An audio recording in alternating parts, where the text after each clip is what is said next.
सचिन भारद्वाज। तो आज हम लोग जो चैप्टर करेंगे वो है मेजरमेंट ऑफ नेशनल इनकम, जिसमें हम तीनों मेथड्स को सीखेंगे, जो कि है value added method, income method और एक्सपेंडिचर मेथड, और जो कि मोस्ट इंपॉर्टेंट पार्ट है मैक्रो इकोनॉमिक्स का, जो कि सीखना बहुत ज़रूरी है।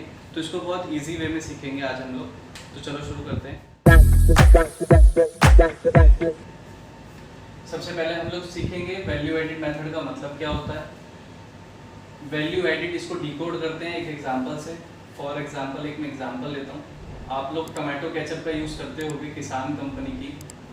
इसमें मेन इंग्रेडिएंट्स क्या होते हैं?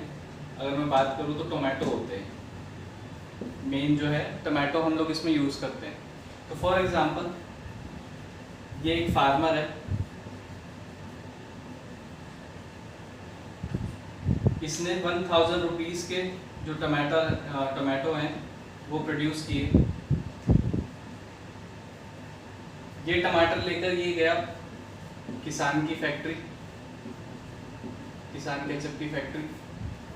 अब यहाँ पर इसने 1000 रुपीज़ के जो टमाटर है इनको सप्लाई करे। इनके पास रॉ मटेरियल आगे आया। रॉ मटेरियल आने के बाद इन्होंने उसकी बोतल में पैकिंग करी, सब कुछ करा, बना के आगे मार्केट में सप्लाई करा 1200 का। और ये है मार्केट। तो अगर मैं बात करूं, ये जो 1000 है और जो ये 1200 है, कितना अमाउंट इसमें वैल्यू ऐड हुआ? 200 रुपीज़।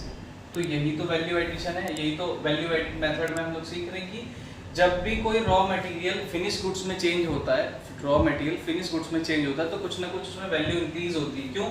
क्योंकि इनका भी तो प्रॉफिट इनसे एसोसिएटेड है। तो ये जो 200 रुपये इंक्रीज हुए उसमें कहीं ना कहीं इनका भी प्रॉफिट है। तो अब वैल्यू ऐड कितनी हुई, कितनी वैल्यू आउटपुट हुई? तो सबसे पहले आउटपुट हुई थी 1000 रुपीज़ की, तो मैं 1000 लिख दूंगा यहाँ, प्लस यहाँ पर कितनी वैल्यू आउटपुट निकली है? 200 रुपीज़। इसमें जो 1000 रुपये है वो तो ऑलरेडी इंक्लूडेड है ना रॉ मटेरियल की फॉर्म में यहाँ पर। तो अगर हम फाइनल वैल्यू देखें तो वो आएगी हमारी 1200, जो कि इक्वल है इसी वैल्यू के। ठीक है, तो जो मार्केट वैल्यू हमारी निकलती है, हमने जीडीपी में क्या पढ़ा था कि final value of goods and services produced with in a year and with in the boundary. तो जो भी मार्केट वैल्यू रहेगी 1200 रुपये, उतनी ही सेम अमाउंट का वैल्यू ऑफ आउटपुट रहेगी। कैसे रहेगी? अब इस 1200 रुपये को हम डिकोड करते हैं।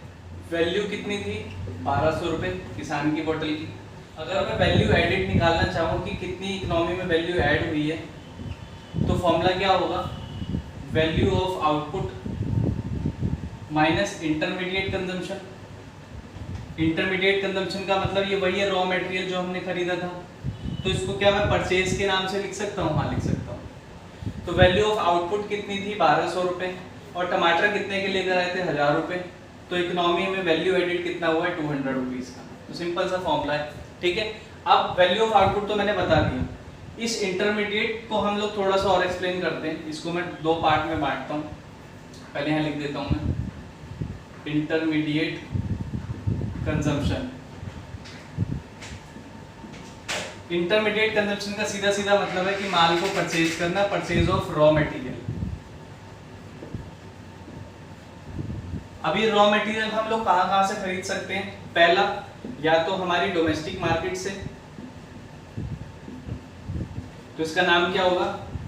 Purchase from domestic market. या मैं इसको इंपोर्ट कर सकता हूं बाहर फॉरेन कंट्री से, इंपोर्ट फ्रॉम फॉरेन कंट्रीज। ठीक है, तो अगर मैं बात करूं इंटरमीडिएट कंजम्पशन की, तो इसमें इन दोनों को अगर मैं ऐड कर दूं तो वैल्यू क्या निकल कर आती है? Intermediate consumption. मतलब कि हमने टोटल माल कितने का खरीदा। सपोज करो मैंने इंपोर्ट 200 का किया और डोमेस्टिक मार्केट से 300 का सामान खरीदा, तो दोनों का अगर मैं सम कर दूंगा तो मेरी इंटरमीडिएट कंजम्पशन 500 रुपये होगी। ठीक है, इससे रिलेटेड एक एक्सरसाइज है, इसमें पेज नंबर है 4.3 पे, केस नंबर 1, 2, 3, तीनों केस हम लोग एक बार चेक कर लेते हैं। पहला केस है जिसमें इंटरमीडिएट कंजम्पशन गिवन है, आईसी लिख के मैं इसको डिनोट कर रहा हूँ। 1200 रुपये लिखा है और अलग से इंपोर्ट भी दी हुई है 300 रुपये, और पूछा है कि इंटरमीडिएट कंजम्पशन कितनी होगी, मतलब कितने का माल हम लोगों ने खरीदा। तो सबसे पहले इस केस के अंदर हमें ये वाला हेड गिवन है, ये वाला। तो जब हमें हेड ही गिवन है 1200 रुपये, तो कहीं ना कहीं ये इंपोर्ट भी इसी में ऑलरेडी ऐड होगा, तो हम दोबारा ऐड ना करके सीधा आंसर दे देंगे कि हमारे इंटरमीडिएट कंजम्पशन 1200 रुपए। मतलब आप टॉपिक समझिए कि जब हमें ओवरऑल हेड गिवन होगा किसी चीज का, तो हम उसके एलिमेंट्स को क्यों दोबारा ऐड करेंगे, ये तो डबल काउंटिंग हो जाएगी ना, कि एक साथ हमने दो दो चीजें दोबारा ऐड कर दी। ठीक है, केस सेकंड क्या कह रहा है, जिसमें लिखा हुआ है purchase raw material from domestic market, domestic firm 500 रुपए, और इंपोर्ट अलग से गिवन है जो कि है 100 रुपीज। तो कहीं ना कहीं ये 500 ये वाला है और ये इंपोर्ट ये वाला है, तो टोटल इंटरमीडिएट कंजम्पशन हमारी कितनी हो गई, 500 प्लस 100 इक्वल्स टू 600। ठीक है, दोनों केस समझ आ गए। अब हमने ये तो समझ लिया कि इंटरमीडिएट कंजम्पशन के दो पार्ट होते हैं, जो कि एक है हमने डोमेस्टिक मार्केट से सामान खरीदा और दूसरा है हमने इंपोर्ट करवाया। इन दोनों को ऐड करके हमारा ओवरऑल निकलता है इंटरमीडिएट कंजम्पशन। उसके बाद आगे हम लोग वैल्यू ऑफ आउटपुट को डिकोड करते हैं। वैल्यू ऑफ आउटपुट को हम दो तरीके से लिख सकते हैं। वैल्यू ऑफ आउटपुट, मैं इसको इस नाम से डिनोट कर रहा हूं, सेल्स, जितनी भी सेल्स हुई है हमारी, plus change in stock, stock में कितना चेंज हुआ है, चेंज इन स्टॉक को हम लोग closing stock minus opening stock से डिनोट करते हैं, plus production for self consumption.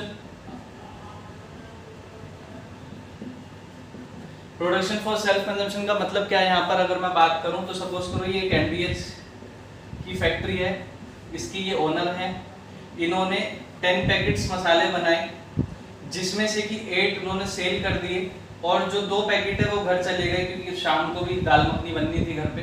तो ये जो 2 पैकेट है ये सेल्फ कंजम्पशन, क्या उन्होंने खुद के लिए इस्तेमाल कर ली, क्या उन्होंने खुद ही उस चीज़ का यूज़ कर लिया, तो वो है हमारा प्रोडक्शन फॉर सेल्फ कंजम्पशन, जब ओनर जो है अपने ही कंजम्पशन के लिए अपने प्रोडक्ट को यूज कर ले।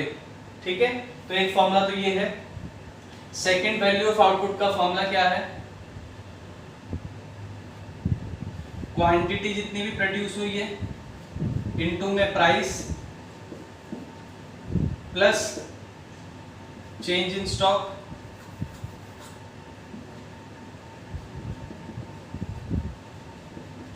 ये दो फॉर्मूले से हम लोग डिनोट कर सकते हैं। क्वेश्चन जिस हिसाब से रहेगा उसी हिसाब से ये फॉर्मूले लगेंगे, या तो 1 लगेगा या 2 लगेगा। क्वेश्चन में अगर क्वांटिटी और प्राइस गिवन होगा तो हम लोग इस फॉर्मूले को अप्लाई करेंगे।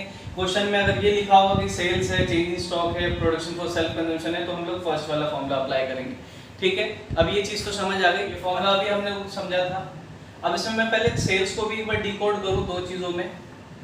जब हम लोग माल बेचते हैं तो कैसे कैसे बेचते हैं, या तो उस माल को हम अपनी डोमेस्टिक मार्केट में सेल कर रहे हैं, डोमेस्टिक मार्केट मतलब इंडिया में ही सेल कर रहे हैं, या हम उसको एक्सपोर्ट कर रहे हैं। तो कहीं पे सेल ना लिखा हो और ऐसे लिखा हो सेल टू डोमेस्टिक मार्केट और एक्सपोर्ट, तो इन दोनों को जोड़ के ही जो हमारा सेल्स है वो निकलेगा। मतलब सेल्स को कैसे कैलकुलेट करना है, अगर डायरेक्टली सेल्स नहीं गिवन है तो हम लोग कैलकुलेट करेंगे sale to domestic firm plus export. इसी का एक एग्जांपल यहाँ पर पेज नंबर 4.4 पे गिवन है, केस नंबर 2, जिसमें लिखा हुआ है डोमेस्टिक सेल 700 और एक्सपोर्ट 200। तो सेल कितनी मिलेगी, बोला ना डोमेस्टिक सेल मतलब 700 प्लस एक्सपोर्ट 200, तो सेल्स कितनी होगी इसकी 900, ऐसे निकलेगा ये। अगर केस नंबर फर्स्ट में देखें तो इसमें डायरेक्टली सेल गिवन है जो कि है 2000 और अलग से एक्सपोर्ट भी लिखा हुआ है जो कि है 400। तो इस सेल के अंदर ये तो ओवरऑल सेल है ना, जिसमें एक्सपोर्ट भी हम लोगों ने गिन लिया और जो डोमेस्टिक मार्केट में हमने सामान बेचा वो भी हमने काउंट कर लिया। तो अगर हम इसको अब दोबारा काउंट करेंगे फिर से डबल काउंटिंग हो जाएगा। मतलब एक बार जो चीज हमने ऐड कर ली उसको हम दोबारा से ऐड करेंगे तो हमारा जो आंसर है वो रिफ्लेक्ट कर सकता है। अब हम लोग इलस्ट्रेशंस ट्राई कर रहे हैं जो कि पेज नंबर 4.36 पे पहली इलस्ट्रेशन, जिसके अंदर बोला गया है कि फर्म ए और फर्म बी की आप वैल्यू एडिड निकालिए। तो क्वेश्चन के अंदर सबसे पहले लिखा है डोमेस्टिक सेल फर्म ने करी, तो फॉर्मूला लिख लेते हैं पहले हम लोग, सेल्स माइनस इंटरमीडिएट कंजम्पशन। यहां पर भी लिख लेते हैं sales minus intermediate consumption. Intermediate consumption का मतलब यहाँ पर परचेज से है। तो फर्म ए की सेल कितनी हुई तो चेक करते हैं। फर्म ए ने सेल करी डोमेस्टिक मार्केट के अंदर 4000 रुपीस की, तो 4000 प्लस फर्म ए ने एक्सपोर्ट भी करा है कुछ 1000 का, तो सेल में ही तो ऐड होगा वो। अभी इससे पीछे पहले समझाया था कि मैंने डोमेस्टिक मार्केट और एक्सपोर्ट दोनों को जोड़ के सेल बनता है। फिर उसके बाद है इसकी इंटरमीडिएट कंजम्पशन, मतलब फर्म ए ने कितना माल परचेज किया है, तो purchase by firm B, firm A जो है 200 रुपए है, तो यहाँ पर इंटरमीडिएट कंजम्पशन इनकी 200 है, तो 5000 माइनस 200 विच इज 4800 और this is the correct answer. ऐसी फर्म बी ने सेल कितनी करी है चेक कर लेते हैं। डायरेक्टली लिखा हुआ है सेल बाय फर्म बी, तो हम सीधा सीधा 2940 को ही लिख देंगे, इसमें एक्सपोर्ट वगैरह चेक करने की जरूरत नहीं है। Minus purchase by firm B 1300 है, इसको सॉल्व कर लेंगे 1640 जो कि करेक्ट आंसर है। तो पहली इलस्ट्रेशन हम लोगों ने कर ली है। और सेकंड इलस्ट्रेशन के अंदर वैल्यू एडिट निकालना है हमें फर्म ए और फर्म बी का, तो फिर से दोबारा से दो कॉलम बना लेते हैं हम लोग, फर्म ए फर्म बी। अब इसके अंदर मैं ये देख रहा हूँ कि ओपनिंग और क्लोजिंग स्टॉक भी गिवन है, तो मतलब ये वाला फॉर्मूला लगाना है हमें पूरा, तो फॉर्मूला लिख लेता हूँ मैं, sales plus change in stock plus purchase for self consumption, shortcut में लिख दिया मैंने, और minus intermediate consumption. Same formula सामने भी लिख देता हूँ, sales plus change in stock plus purchase for self consumption and intermediate cost. तो पहले फर्म ए पे ध्यान देते हैं हम लोग। फर्म ए ने सेल करी है 500 करोड़ की, तो पहले सेल के नीचे मैं 500 लिख लेता हूँ। फर्म ए का ओपनिंग और क्लोजिंग बैलेंस चेक कर लेते हैं। Change in stock directly given है 20, तो प्लस में मैं 20 लिख देता हूँ। सेल्फ कंजम्पशन गिवन ही नहीं है, तो लेट इट बी 0। और फिर इंटरमीडिएट कंजम्पशन मतलब परचेज बाय फर्म ए, तो है 320 320। अगर हम इसको सॉर्ट आउट करेंगे 520 माइनस 320 विच इज 200 करोड़, जो कि करेक्ट आंसर है। फिर उसके बाद फर्म बी का चेक कर लेते हैं। Sale by firm B to general government, उसने गवर्नमेंट को भी सेल करा है 100 रुपए, तो सेल है। फिर sale by firm B to household को भी सेल करा है, घर वालों को भी विम बार बेच के आया है, ये 350 रुपए यहाँ लिख लेते हैं हम लोग। अब उसके बाद चेंज इन स्टॉक चेक करते हैं कितना है। Closing stock of firm B which is 40, opening stock 30 है, सेल्फ कंजम्पशन 0 है, सेल्फ कंजम्पशन नहीं गिवन है, और परचेज बाय फर्म बी कितना लिखा है 200। कैसे नीचे लिखा है sale by firm A to B. अब जब ए को बी को माल बेचेगा, ए बी को माल बेचेगा, तो बी का तो परचेज हुआ ना, ये तो बी का तो इंटरमीडिएट हुआ ही, तो इसलिए माइनस में 200। जब हम इसको सॉल्व आउट करेंगे 450 प्लस 10 माइनस 200, तो ये हो जाएगा 460 माइनस 200 विच इज 260, जो कि करेक्ट आंसर है। सिंपल, इस तरीके से हो गया। और जब भी हम लोग वैल्यू एडिड मेथड से अब नेशनल इनकम निकालते हैं, तो वो जीडीपी एट एमपी में निकलती है। किसमें निकलती है? GDP at MP, market price में। क्यों? क्योंकि मार्केट प्राइस पे तो चीजें सेल करी जाती हैं, कॉस्ट प्राइस पे थोड़ी, फैक्ट्री प्राइस पे थोड़ी सेल करी जाती है। फिर उसके बाद इलस्ट्रेशन 3 देखते हैं। इलस्ट्रेशन 3 के अंदर पहले कह रहा है एनडीपी एट एफसी निकाल के दीजिए, तो ये एनडीपी एट एफसी तो बाद में निकालेंगे, पहले हम लोग जीडीपी एट एमपी निकाल लें, मतलब पहले वैल्यू एडिड निकाल लें ना,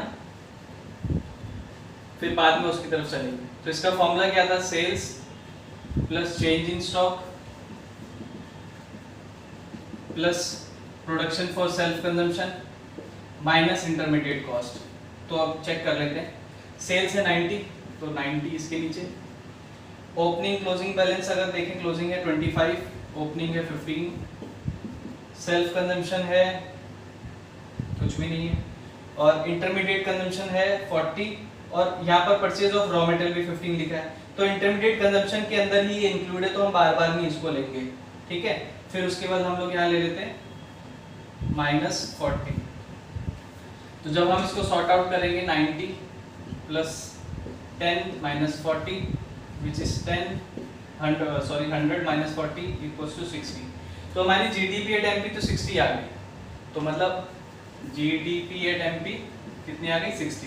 पर हमें क्वेश्चन में मांगा है एनडीपी एट एफसी निकाल के दीजिए मुझे, क्योंकि ऊपर लिखा है ना net value added market price पे निकालना है, तो नेट वैल्यू एडिड निकाल के देते हैं अब इसको। चलो GDP एट MP 60 आ गई। तो मैंने लास्ट क्लास में आप लोगों को बताया था फॉर्मूला कैसे बनाते हैं।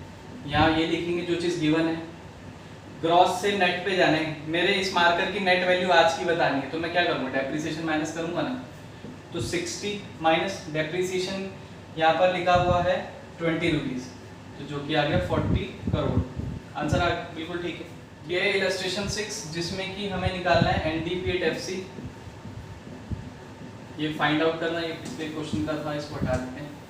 NDP एट FC निकालना है, तो सबसे पहले फॉर्मूला लिख लेते हैं हम। GDP at MP equals to sales plus change in stock plus personal consumption minus intermediate cost. मैं शॉर्टकट में लिख रहा हूँ। अब सेल्स इसमें है 800, तो मैं 800 लिख देता हूँ। चेंज इन स्टॉक मतलब क्लोजिंग है 20, ओपनिंग है 50। पर्सनल कंजम्पशन कुछ गिवन नहीं है, और इंटरमीडिएट कंजम्पशन जो है, इंटरमीडिएट परचेजेस 500 की। तो सॉल्व आउट कर लेते हैं। 800 माइनस 30 माइनस 500, तो 800 माइनस 530 70, 270 आ गया। ठीक है, अब हमें निकाल GDP एट MP हमारा क्या आ गया 270। हमें निकालना तो ये, तो पहले फॉर्मूला बना लेते हैं। चलो क्या निकालना है, NDP एट FC गिवन है GDP एट MP। G से N पे जाना है, माइनस करेंगे डेप्रिसिएशन। D से D पे तो जाएंगे सेम है, कुछ नहीं फर्क पड़ेगा। मार्केट से फैक्ट्री को उल्टा चलो, जब उल्टा चलेंगे तो टैक्स माइनस होगा, सब्सिडी ऐड होगी। तो ये मेरा कितना था 270। तो डेप्रिसिएशन कितना है, अगर मैं डेप्रिसिएशन की बात करूं तो डेप्रिसिएशन है 30 रुपीज। टैक्स कितना है, जो टैक्स कुछ भी गिवन नहीं है, 0 करेंगे, और सब्सिडी 40। तो अगर मैं इसको सॉर्ट आउट करूं 270, ये आ गया प्लस 10 280।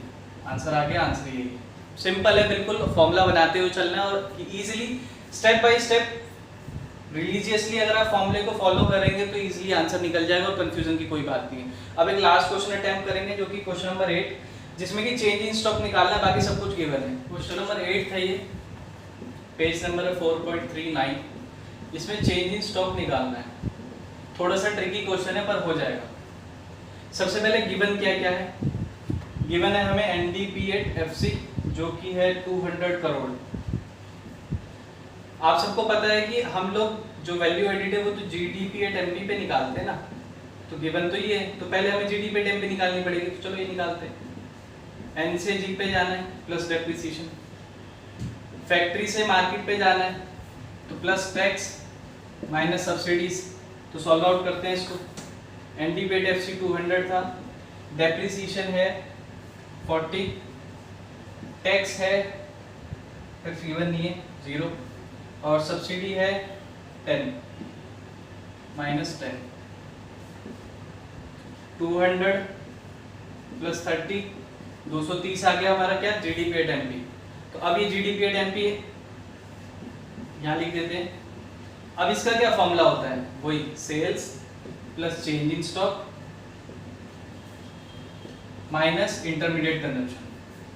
अब GDP एट ये कितना आया था 250 230, सेल्स हमने कितने की करी 400 की, चेंज इन स्टॉक तो निकालने लेट इट बी X, और फिर इंटरमीडिएट कंजम्पशन हमारा है 100 रुपीज। तो चलो अब सॉल्व करते हैं इसको। 400 माइनस 100 300, ये 230 है, ये इधर आके सेटल ऑफ होगा तो माइनस 70। तो हमारा जो क्लोजिंग स्टॉक आया है वो कितना आया है माइनस 70। चेक कर लेते हैं एक बार, जो कि है बिल्कुल ठीक। तो हमने काफ़ी सारे क्वेश्चन अटेम्प्ट कर लिए, इसी हिसाब से हमारा वैल्यू एडिट मेथड खत्म हो गया। नेक्स्ट क्लास में हम लोग मिलेंगे इनकम और एक्सपेंडिचर मेथड के साथ, और इसी तरीके से सीखेंगे ताकि जो प्रैक्टिकल क्वेश्चन है वो बहुत आसानी से आप लोग कर सको। तो ठीक है, bye bye, take care, see you soon.